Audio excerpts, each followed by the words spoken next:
Depression کا لوگ شکار ہو جاتے ہیں، آخر کیوں؟ آپ نے کیا محسوس کیا اس باب میں؟ ایک ہے انسان کی ماضی کی زندگی جو گزر گئی، جو گزر گئی ہے، ایک ہے اس کی مستقبل کی زندگی جو آنے والی ہے۔ اچھا، اصل مسئلہ یہ ہے کہ جب تک انسان اپنی ماضی کی زندگی کے غموں کو اپنے دل سے لگائے رہتا ہے، ارے ایسا ہوتا تو یہ ہو جاتا، یہ چیز کھو گئی، مجھ سے یہ غلطی ہو گئی، اتنا پیسہ چلا گیا، اتنا نقصان ہو گیا،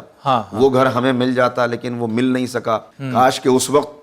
اتنا پیسہ ہوتا تو یہ بزنس کہیں سے کہیں پہنچ جاتا۔ یہ سب ہیں ماضی کے پچھتاوے۔ یہ ماضی کے پچھتاوے انسان کے دل میں ایک غم کی کیفیت پیدا کرتے ہیں، اسی کو آپ ڈپریشن کہتے ہیں۔ یہ ہوئی ماضی کی بات، اور اب اگر مستقبل کے لیے انسان ہر وقت فکر مند رہے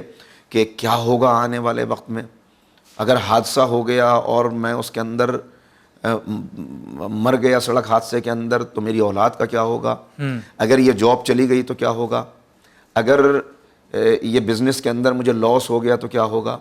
یہ سودا ہوا ہے لیکن وہاں سے پیسہ آنا ہے نہ آیا تو کیا ہوگا۔ یہ سارے مستقبل کی فکرات ہیں، اس کے نتیجے میں پیدا ہوتی ہے انزائٹی۔ تو ڈپریشن اور انزائٹی، ان دونوں کا تعلق انسان کے ماضی اور مستقبل سے ہے۔ جب تک وہ ماضی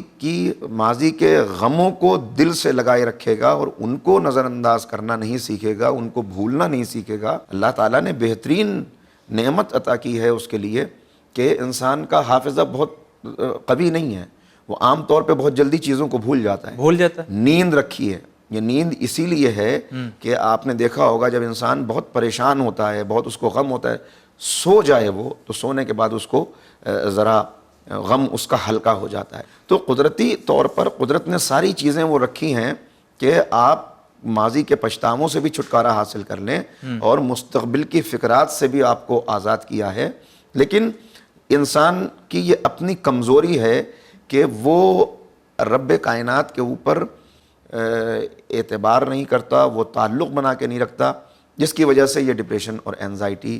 کا سامنا اس کو ہوتا ہے، اور اس کے نتیجے میں پھر مزید بڑی بیماریاں ہوتی ہیں، اور کبھی کبھی نوبت یہ آ جاتی ہے کہ انسان کی زندگی خطرے میں پڑ جاتی ہے، مہلک امراض کے اندر مبتلا ہو جاتا ہے۔